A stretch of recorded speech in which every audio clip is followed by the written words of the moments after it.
A Karen indirectly tells me I'm racist and threatens to call the company on me instead of my supervisor. I'm a ride operator for an amusement park. I work in an area where I operate go-karts, and one of the positions is taking payments from guests. This is a new position that they added for the ride operator because usually it's supposed to merchandise people to the cash register. But there was issues with them as they wouldn't check kids' heights properly. So now the ride operators have to have cash registers for the go-kart rides. These are the rules that I have to go by as a cash register. If you're 58 inches, you have to be a driver. If you are between 40 and 58 inches, you can only be a passenger, and the driver has to be 18 years old with a valid driver's license. Anyone under 40 inches cannot ride. Understand that there are rules like this because height matters when you drive go-karts, or how cramped it is when you ride the double-seated go-karts with a passenger. I deal with Karens all the time, but this Karen was racist to me. During a Sunday afternoon, I was working as a cash register where I took in payments from guests once I knew they passed the safety rules. Then there was this huge black family that came in. Here's the interaction. Hi, I would like to buy 3 drivers and 2 passengers. Who are your drivers and passengers? Those are the 2 drivers. Points at one oldest daughter and another family member. And these are the 2 passengers, a son and daughter. Can I see the kids' heights then? They need to stand behind the sign. The mom gets defensive knowing that one of her kids is too short even though I haven't checked them yet. Hey, you let this little Asian kid in. Why are you not allowing this child to be a passenger? I told her, let's see the 3 kids' heights first. I checked the heights. The son is tall enough to be a driver instead. Daughter is tall enough to be a driver too. And her youngest daughter is too short to be a passenger.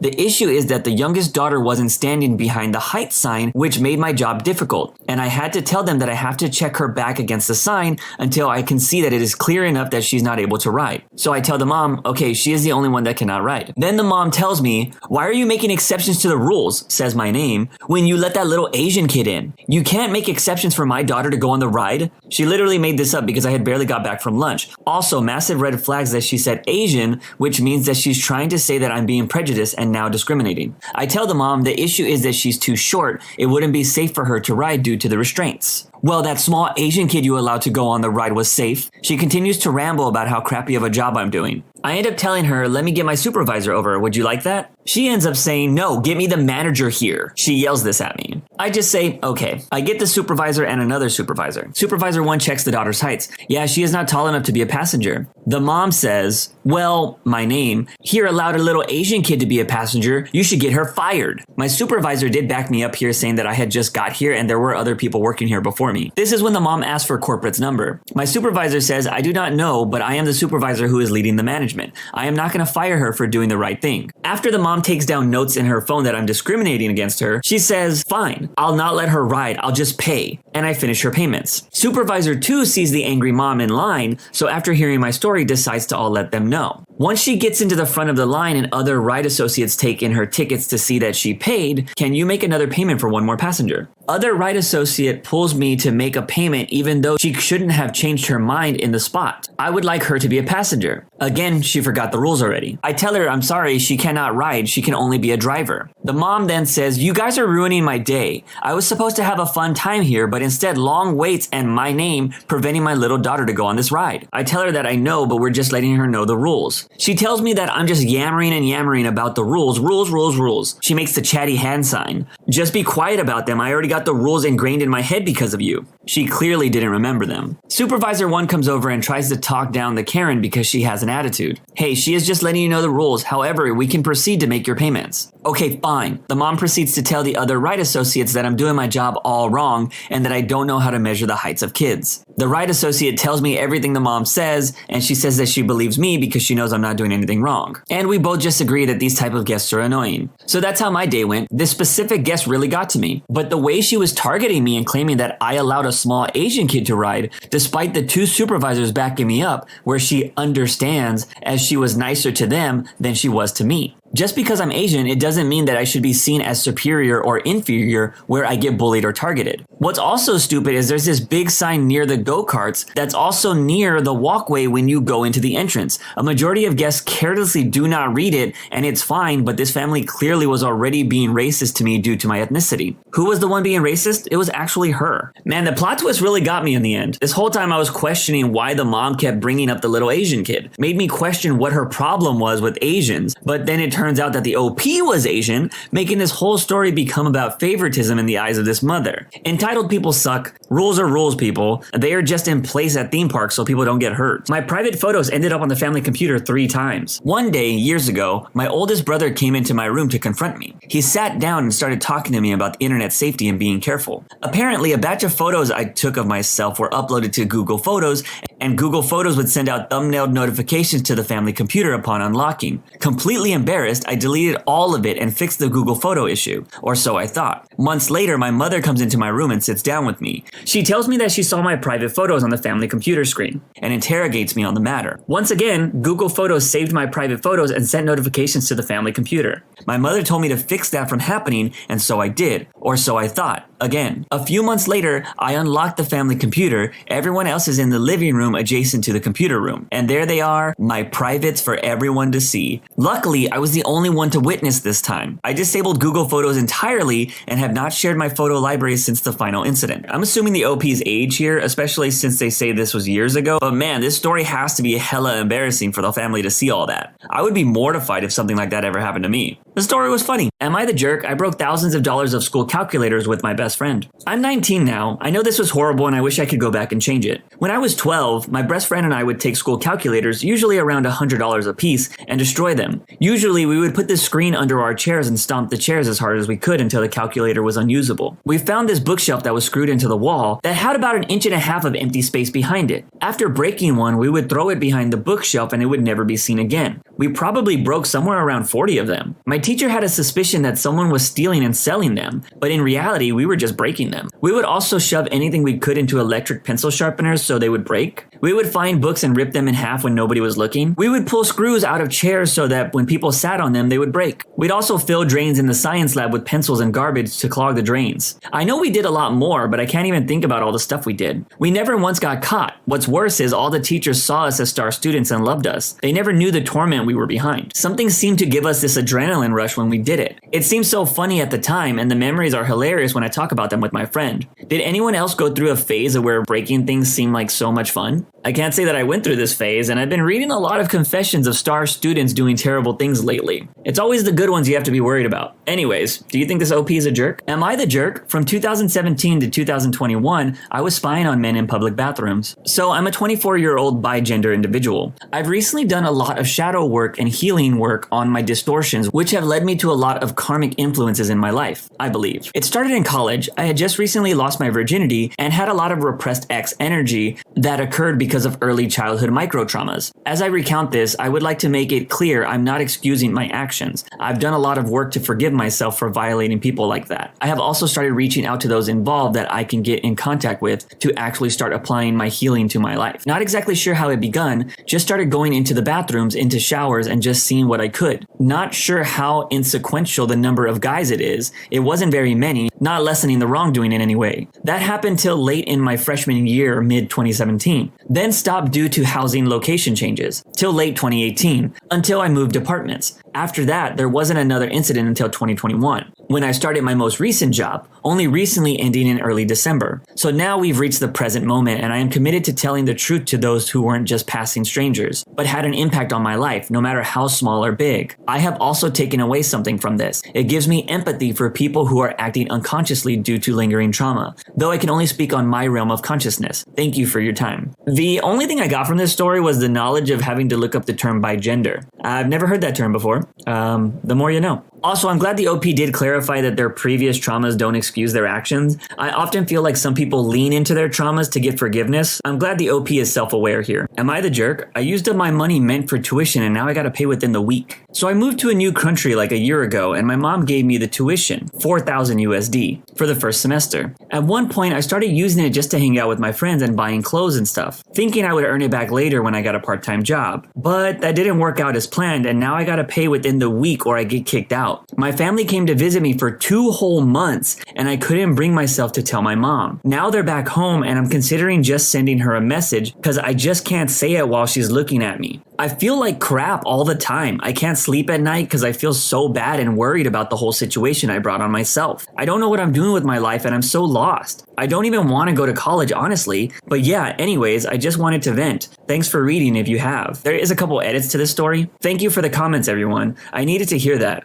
I knew it was wrong, but at the moment it was all I could do. It's no excuse, but I was so depressed and lonely. Being alone in a new environment, needing to make new friends in order to forget about it, which involves going out to eat, drink, visiting places, etc. I have no excuse about the clothes. It's what I regret the most. The money is gone and I can't take it back, so I'll stop whining about it and come clean. I will video call my mom in a few hours when she's awake and tell her everything. I know she will scold me a bit and just send me the money, but I'll propose getting a student loan. I'm 100% sure she won't allow it, but I'll try since it's my fault. Anyways, thank you for the bitter words and advice. Don't worry, I'm applying for jobs too, and we'll keep making up for it. The second edit says, I already talked to my mom and she will loan me the money, but I have to pay her back. Please stop telling me, talk to her. Being young and in another country with a decent amount of money you don't normally have, yeah, I can see that bad combination. Hell, I have that problem sometimes when I'm not even in a different city or country. Anyways, it makes me happy that the OP came clean with what was bothering them. I know it's tough in the moment, but it's better to get it over with instead of letting it stress you out. Am I the jerk? I stole a championship banner from my high school. Okay, so February 2020. I was in grade 12 at the time and I played hockey my whole life, so naturally, I was on the girls' high school hockey team for all of 4 years of high school. This was the final tournament, so it was a pretty big one. We won the tournament, and in the dressing room after,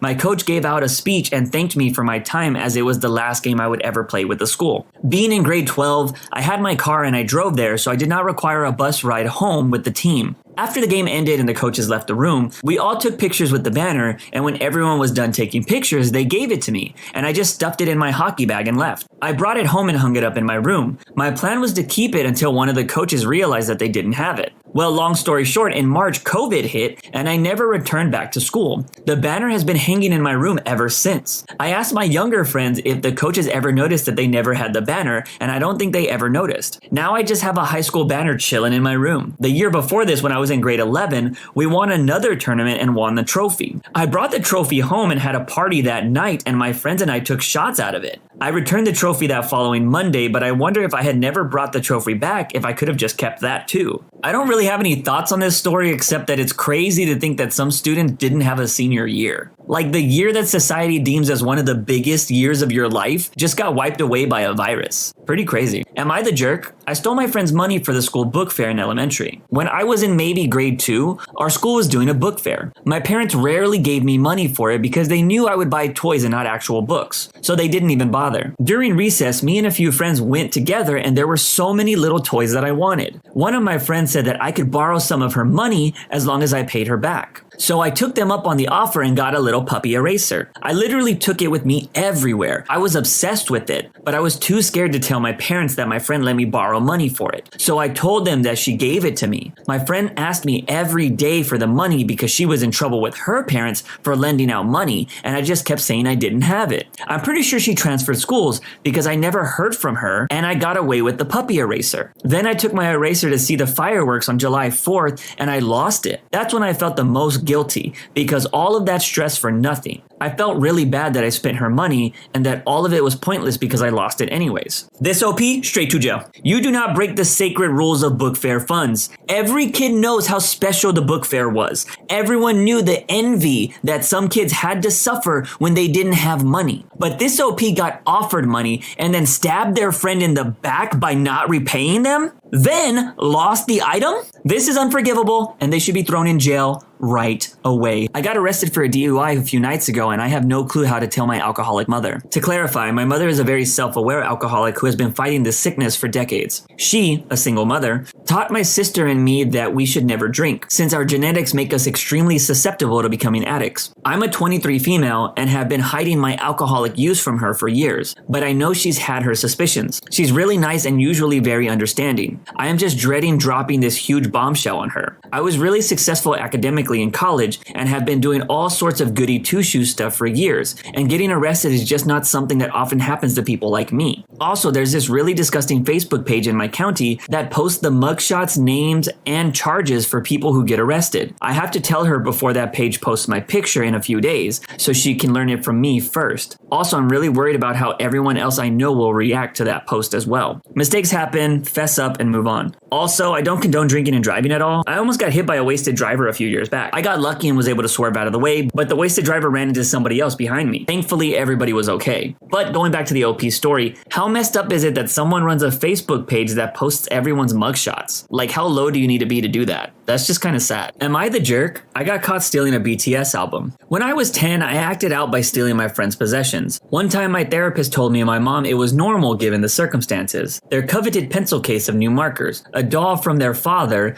and then I stopped. But starting at age 15, I just had this undeniable urge to have. I want so much. I want to have everything I want. Craft supplies that I actually use, makeup for my new hobby, and now K-pop albums, etc. I want to be surrounded by beautiful and plentiful things. I just want stuff and more stuff and more stuff, and I can't control it because things make me happy. I mean, I can kind of control it, but eventually I just want it more than the stress of getting caught or the stress of how much it costs. I'm not a kleptomaniac. I actually use the things I take, and I guess it's not really a destructive cycle because most of the time I go for months if not years in between. But between the pandemic and stress, I've been wanting more of the comforting stuff. So today I took a K-pop album and I got caught. I gave it back and I actually bought something and endured a short lecture from the manager. But now I'm super anxious. I've been Googling what could happen and I just have this pit in my stomach that makes me want to go poo. I don't think they will press charges because it was $20. They got it back and it was my first time at that store. So they won't have any footage of me. But oh my god, what if my mother finds out? I'm already the loser daughter. She will be so disappointed and I just can't.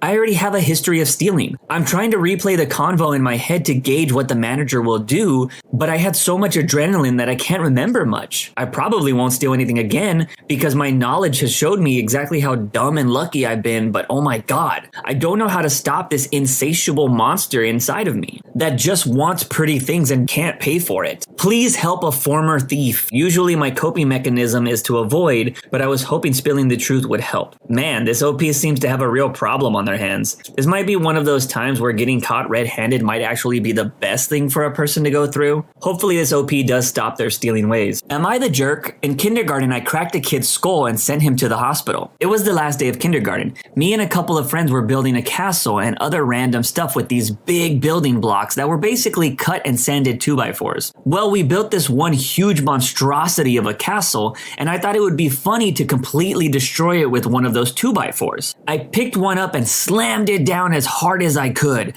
I immediately bursted out laughing till I heard screaming from straight in front of me. As I looked up, my jaw dropped at the horror that I saw in front of me. I didn't hit the castle at all, but instead I hit my friend on the forehead. Blood was gushing everywhere, covering his face, clothes, blocks, and my hand. They rushed him to the hospital, and I sat there the rest of the day in shock staring at my hands. I still think about it to this day 12 years later. Bruh. First of all, why would any school let kindergarteners have adult Jenga blocks? That is just asking for trouble. Also, I don't know why when I heard this kid say that his jaw dropped, I totally imagined a Looney Tunes cartoon jaw drop. Anyways, this story is very similar to something that happened to me as a kid. I remember playing hide and seek with my brother, and he ended up tripping and hitting his head on the side of a desk, which split open his forehead. I remember my mom screaming bloody murder, and my parents rushing him to the hospital. It was a pretty crazy experience as a kid. So that's it for today's episode. Let me know your favorite story in the comment sections down below. Don't forget to follow on Spotify and hit that subscribe button if you want more content like this in the future.